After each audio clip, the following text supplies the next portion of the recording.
حدیث میں آتا ہے کہ حضرت صدیق اکبر رضی اللہ تعالیٰ عنہ اپنے ایک مرتبہ اپنے کسی غلام پر ناراض ہو رہے تھے اور ناراض ہو کر اس کو کچھ سزا دینے کے فکر میں تھے، غصے کی حالت میں. تو رسول کریم سرور عالم صلی اللہ علیہ وسلم نے حضرت صدیق اکبر سے فرمایا للہ اقدر علیک منک، یاد رکھو اللہ تعالیٰ کو تم پر قدرت اس قدرت سے زیادہ ہے جو تمہیں اس غلام پر ہے. یہ غلام تو تمہارے ہاتھ میں ہے، تمہاری ملکیت ہے، تم چاہو تو اس کو مار سکتے ہو، تمہارے پاس یہ قدرت ہے، طاقت ہے، لیکن اللہ تبارک و تعالیٰ کے پاس جو قدرت ہے وہ تمہاری اس قدرت سے کہیں زیادہ ہے. لہٰذا یہ نہ بھولو کہ اگر میں کسی انسان پر ظلم کروں گا تو اللہ تبارک و تعالیٰ مجھے چھوڑ دے گا. اللہ تبارک و تعالیٰ کی قدرت تمہاری قدرت سے زیادہ ہے. تم سمجھ رہے ہو میں آقا ہوں، یہ غلام ہے، تو اس لیے تم اس کے اوپر غصہ کر رہے ہو، اس کو مارنے کی فکر میں ہو، لیکن اللہ تبارک و تعالیٰ تم پر زیادہ قدرت رکھتا ہے، اس کا خیال کر لو. تو انسان اگر کہ دل میں یہ بات بیٹھ جائے کہ میں اللہ کا بندہ ہوں، مجھے اللہ نے اس دنیا میں بھیجا ہے، اس نے مجھے پیدا کیا ہے اور عارضی طور پر بھی اس دنیا کے اندر ہوں، اور ایک وقت کسی بھی وقت وہ وقت آ سکتا ہے، کسی بھی دن وہ وقت آ سکتا ہے جب مجھے اس دنیا سے جانا ہے اور اپنے رب کی بارگاہ میں پیش ہونا ہے. یہ احساس ہے اصل چیز، اور اسی احساس کا نام تقویٰ ہے کہ آدمی کے دل میں یہ احساس پیدا ہو جائے کہ میں اللہ کا بندہ ہوں، میری ہر نقل و حرکت اللہ تبارک و تعالیٰ کے ہاں ریکارڈ ہو رہی ہے اور مجھے اس کا جواب دینا ہے. یہ چیز پیدا ہوتی ہے کثرت ذکر سے. جتنا آدمی ذکر زیادہ کرے گا اتنا ہی اللہ تبارک و تعالیٰ کا قرب بھی حاصل ہوگا، اللہ تعالیٰ کے سامنے پیشی کا دھیان زیادہ رہے گا. حضرت فاروق اعظم رضی اللہ تعالیٰ عنہ عجیب انسان اللہ تعالیٰ نے پیدا فرمایا تھا. سرکار دو عالم صلی اللہ علیہ وسلم کی صحبت اقدس سے کیا کندن بنا کے نکالے تھے صحابہ کرام اپنی صحبت کے ذریعے. فاروق اعظم امیر المومنین بنے اور ان کے حکومت کا جو رقبہ تھا، جہاں تک ان کی حکومت تھی، وہ اس وقت کی تقریباً آدھی دنیا بنتی ہے. تقریباً آدھی دنیا پر حکمرانی تھی حضرت فاروق اعظم میں، آدھی سے کچھ کم سمجھ لو. لیکن سارا ایران، روم، یہ سب پتہ کر چکے تھے، سندھ، افغانستان کی حد تک پہنچے ہوئے تھے. تو بڑے ممالک کے حکمران تھے. لیکن کیسا حکمران کہ رات کو گشت کیا کرتا تھے مدینہ منورہ کی گلیوں میں. گشت کر کے دیکھا کرتے تھے کہ کون کیا کر رہا ہے، کوئی گڑبڑ تو نہیں ہو رہی. تو رات کو آخر شب میں تہجد کے وقت، بظاہر تہجد پڑھنے کے بعد گشت کر رہے تھے، تو ایک گھر کے پاس سے گزرے تو وہاں ماں بیٹی تھیں، ایک ماں ایک بیٹی، ان کے درمیان کچھ مکالمہ ہو رہا تھا. ماں بیٹی سے کہہ رہی تھی کہ بیٹی یہ دودھ جو بکری نے نکالا ہے اس میں پانی ملا دو تاکہ یہ زیادہ ہو جائے اور ہم اس کو پھر فروخت کر کے پیسے کمائیں. تو بیٹی نے کہا کہ اماں جان، امیر المومنین نے ہم کا یہ حکم آیا ہے کہ کوئی دودھ میں پانی نہ ملائے، یہ حکم آیا ہے. تو ماں بولی کہ بیٹا امیر المومنین یہاں کہاں تمہیں دیکھ رہے ہیں کہ تم دودھ میں پانی ملا رہی ہو؟ امیر المومنین کہاں دیکھ رہے ہیں، تم ملا دو.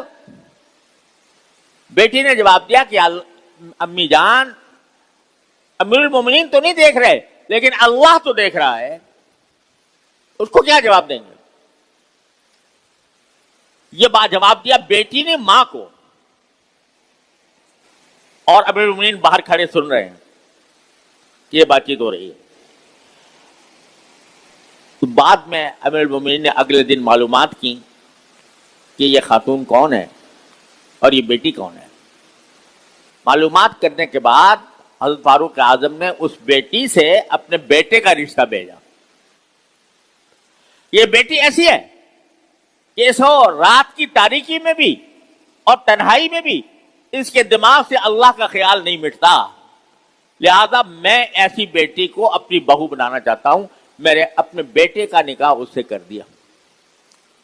اور انہی فاروق اعظم کے بیٹے اور اس بیٹی کی نسل سے آگے چل کر حضرت عمر ابن عبدالعزیز رحمۃ اللہ علیہ پیدا ہوئے، جو عمر ثانی کہلاتے ہیں۔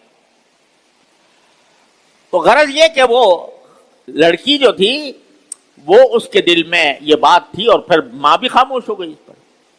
تو یہ جب بات دل میں بیٹھ جاتی ہے کہ اللہ تو دیکھ رہا ہے، اگر کوئی اور دیکھ رہا ہے یا نہیں، لیکن اللہ تو دیکھ رہا ہے، جب یہ بات دل میں بیٹھ جاتی ہے تو اس کے بعد انسان کو گناہ کی طرف قدم نہیں اٹھتے، اس کے ساری خرابی یہاں سے پیدا ہوتی ہے۔ ہمارا دل چاہا، ہمارے نفس کی خواہش پیدا ہوئی کسی گناہ کرنے کی، تو ہم فوراً اس کے اوپر لپک پڑے۔ یہ نہ سوچا کہ اگر اس لمحے میں یہ موت آ جائے، ہو سکتا ہے کہ نہیں، اسی لمحے جب ارادہ گناہ کا کر رہے ہیں، کسی جرم کا کر رہے ہیں، کسی ظلم کا کر رہے ہیں، اسی وقت موت آ جائے تو ہمارا انجام کیا ہوگا؟ تو یہ جو ہم لوگ غفلت میں مبتلا رہتے ہیں، اللہ تبارک و تعالیٰ کی بارگاہ میں پیش ہونے سے غفلت، یہ ہے سارے فساد کی جڑ، سارے گناہوں کی بنیاد، سارے جرائم کی وجہ یہ ہے۔ آج کل فلسفی لوگ بہت نظریات پیش کرتے ہیں طرح طرح کے کہ بھئی جرائم کس وجہ سے پیدا ہوتے ہیں۔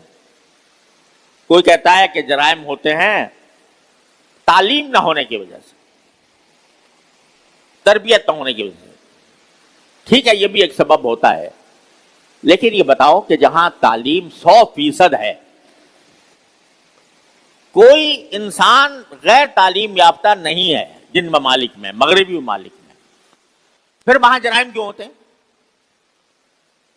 وہاں چوریاں کیوں ہوتی ہیں؟ وہاں ڈاکے کیوں ڈالے جاتے ہیں؟ وہاں زنا بالجبر کے اقدامات، جہاں زنا کی چھوٹ ملی ہوئی ہے، کھلی چھوٹ ہے، وہاں پر زنا بالجبر کے واقعات کیوں ہوتے ہیں؟ کوئی کہتا ہے کہ جرائم کی وجہ یہ ہوتی ہے کہ غربت ہے، غربت کی وجہ سے لوگ جرائم پیشہ بن جاتے ہیں۔ اچھا بھائی، جہاں غربت نہیں ہے، جہاں دولت کی ریل پیر ہے، کوئی بھی آدمی غریب نہیں ہے، ایسے ممالک بہت سے موجود ہیں، مگر وہاں دیکھو رشوت ستانی کا اور لوگوں کی حق تلفیوں کا جتنا انجام ہوتا ہے، جتنا بوجھ ہوتا ہے، وہ بسا اوقات غریب ملکوں میں اتنا نہیں ہوتا۔ یہ جو آپ دنیا میں مشہور ہے نا کہ بھئی امریکہ میں بڑے اور برطانیہ میں بڑے خوش اخلاق لوگ ہوتے ہیں اور وہ اس خوش اخلاقی کے ساتھ بات کرتے ہیں، تو یہ خوش اخلاقی بے شک اچھی چیز ہے، یہ تو ہماری صفت تھی، لیکن یہ خوش اخلاقی جب قوموں پر ڈاکے ڈالنے کا مسئلہ آتا ہے، جب انسانوں کے خون بہانے کا وقت آتا ہے، تو یہ ساری خوش اخلاقی دھری رہ جاتی ہے۔ آج دیکھو غزہ میں کیا ہو رہا ہے۔ غزہ میں چھوٹے چھوٹے بچوں کو، نوزائیدہ بچوں کو، عورتوں کو نشانہ بنا کر قتل کیا جا رہا ہے، ہسپتالوں پر بمباری ہو رہی ہے۔ کس کی طرف سے ہو رہی ہے؟ اسرائیل کی طرف سے؟ اسرائیل نہیں، اسرائیل کے پیچھے جو بیٹھا ہے امریکہ، اس کی طرف۔ وہ امریکہ جو آزادی اظہار رائے کا ڈھنڈورا پیٹتا ہے، جو انسانوں کے حقوق کی بات کرتا ہے، اس کو گستاخی اور آزادی اظہار رائے صرف نبی کریم سرورد عالم صلی اللہ علیہ وسلم کی شان میں گستاخی کے وقت نظر آتی ہے، اور اگر اس کے جو غلام بیٹھے ہوئے ہیں مختلف ملکوں میں، وہ انہوں نے اگر گلا گھونٹ رکھا ہے اور کوئی اگر فلسطین کی آزادی کا نعرہ لگائے، فلسطین کے حق میں آواز بلند کرے، اس کا گلا گھونٹ دیا جاتا ہے، وہ آزادی اظہار رائے کے خلاف نہیں ہے۔ تو یہ جرائم کیا دولت کی کیا کمی ہے امریکہ کے پاس؟ کیا کمی ہے اسرائیل کے پاس؟ لیکن وہ ظلم کر رہے ہیں، وہ کس لیے کہ اللہ کے سامنے جواب دہی کا احساس نہیں، پتہ نہیں ہے کہ ہم جب مریں گے تو ہمیں ایک ایک انسان کے خون کا جواب دینا ہوگا۔ یہ ساری جو فلسفے ہیں یہ محض ظاہری اسباب کی نشاندہی کرتے ہیں، حقیقت کی نشاندہی نہیں کرتے۔ حقیقت یہ ہے کہ واحد چیز جو انسان کو جرم سے اور ظلم سے محفوظ رکھتی ہے وہ صرف اللہ کی یاد ہے، اللہ کا ذکر ہے۔ لہذا اللہ تعالی ہم سے فرما رہے ہیں کہ اے ایمان والو، تم مجھ پر ایمان لائے ہو تو پھر اگر تم اپنی زندگی کو استوار کرنا چاہتے ہو، اس کو پاکیزہ بنانا چاہتے ہو، اس کو گناہوں سے، جرائم سے، حق تلفیوں سے پاک کرنا چاہتے ہو، تو اللہ کا کثرت سے ذکر کیا کرو اور اس کی پاکی بیان کرو صبح شام۔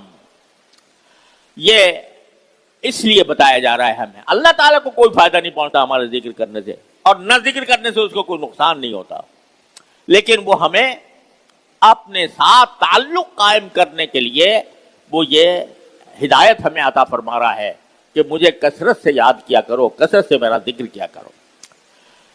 اب کثرت سے ذکر کرنے کا کیا طریقہ ہے اور کس طرح انسان اللہ تبارک و تعالیٰ کے اس حکم پر عمل کر کے اپنے آپ کو جرائم سے، گناہوں سے، حق تلفیوں سے، ظلم سے اور اللہ تعالیٰ کے سامنے پیش ہو کر جہنم سے نجات دلا سکتا ہے، اس کی کچھ تفصیل انشاءاللہ میں عرض کروں گا، لیکن وقت ختم ہو رہا ہے۔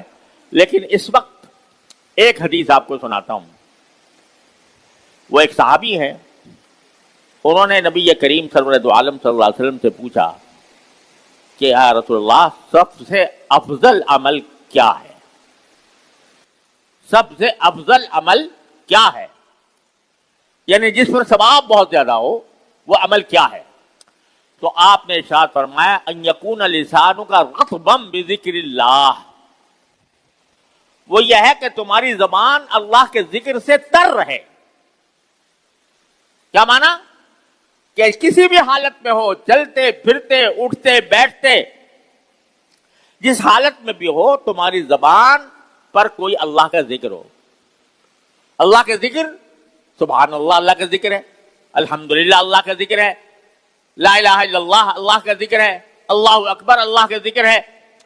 تو کوئی بھی کلمہ ذکر کا تمہارے زبان پر ہر وقت جاری رہے، چلتے پھرتے اٹھتے بیٹھتے۔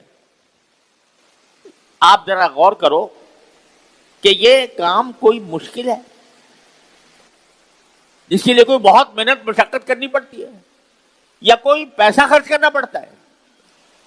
انسان اپنی ساری اوقات میں مصروف رہتا ہے، کبھی وہ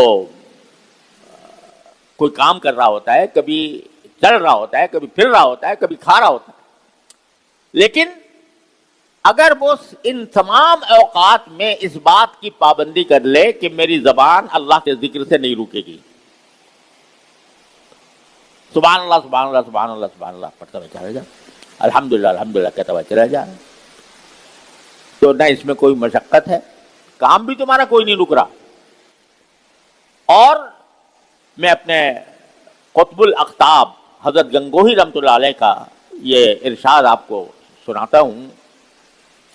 وہ فرماتے تھے کہ اللہ کا ذکر خواہ کتنی بے دلی سے کیا جائے، آخر کار رنگ ضرور لاتا ہے، بے فائدہ نہیں ہوتا کبھی۔ لہذا اگر تم کسی اور کام میں مصروف ہو اور زبان پر سبحان اللہ الحمدللہ ہے، تو یہ نہ سمجھو کہ یہ بیکار ہے.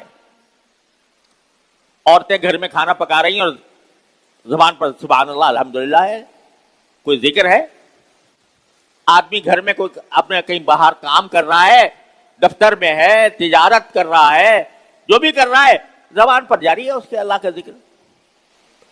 تو یہ ذکرن کثیرن میں انشاءاللہ داخل ہو جائے گا اور اس کے نتیجے میں انشاءاللہ دنیا اور آخرت دونوں کی صلاح و فلاح حاصل ہوگی. اللہ تبارک و تعالیٰ اپنے فضل و کرم سے اپنی رحمت سے ہمیں اس پر عمل کرنے کی توفیق عطا فرمائے. باقی مزید تفصیل اس ذکر کثیر کی انشاءاللہ اللہ نے توفیق دی اور زندگی رہی تو آئندہ بیان کروں گا. تو آخر دعوانا الحمدللہ.